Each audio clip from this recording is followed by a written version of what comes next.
أيضا تطبيقا للاستخفاف به حتى لا ننسى هذه القضية، حتى أيضا يحفظ هذه القضية الصغار.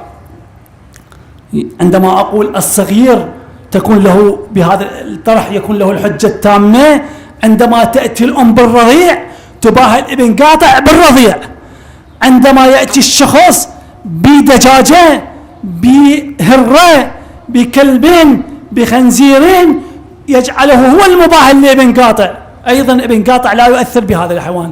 دليل هذا الحيوان ومباهلة هذا الحيوان لابن قاطع حجة على ابن قاطع، وحجة على من يتبع ابن قاطع، وحجة على جميع العالمين. ومباهلة الرضيع لابن قاطع حجة على ابن قاطع، وحجة على أتباع ابن قاطع، وحجة على جميع العالمين.